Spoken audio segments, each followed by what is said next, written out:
রথখোলা এলাকার মানুষ গেল ১ বছর ধরে এক অজানা আতঙ্কে দিন কাটাচ্ছিলেন। রাতের নীরবতা ভেঙে ভেসে আসত অদ্ভুত এক শব্দ, লোহা ঠোকার, পশুর চিৎকার আর সঙ্গে তীব্র দুর্গন্ধে ভরে যেত পুরো এলাকা। কেউ স্পষ্ট জানতেন না কি হচ্ছে, আবার অনেকেই জানতেন কিন্তু ভয়ে মুখ খুলতেন না। অবশেষে মঙ্গলবার রাতে সেই রহস্যের জট খুলল র‍্যাব ১ ও গাজীপুর জেলা প্রশাসনের যৌথ অভিযানে।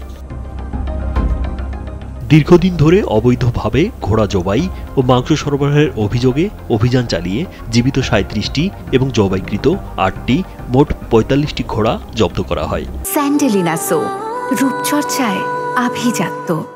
রক্তাক্ত মেঝে, ধারালো ছুরি, মাংস সংরক্ষণের সরঞ্জাম আর পচা গন্ধে ভরা সেই কারখানার চিত্র ছিল যেন ভয়ঙ্কর এক কসাইখানা।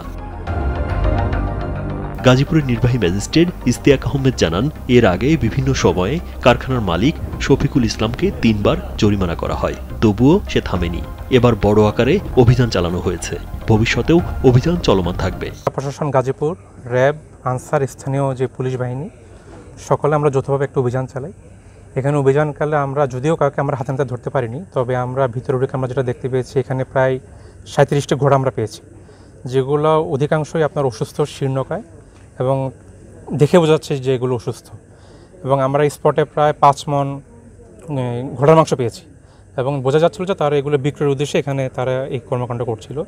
তো আমরা হাতে নাতে কাউকে যেহেতু ধরতে পারিনি, আমরা ওই মুহূর্তে কাউকে শাস্তি দিতে পারিনি, তবে আমরা এগুলো আমরা ডিসপোজাল করব। গাজীপুর মহানগরীর হায়দ্রাবাদ রথখোলা এলাকায় ওই কসাইখানায় অভিযানের সময় কারখানার মালিক শফিকুল ইসলাম ও তার সহযোগীরা পালিয়ে যায়। র‍্যাব জানায় তাদের গ্রেপ্তারের চেষ্টা চলছে।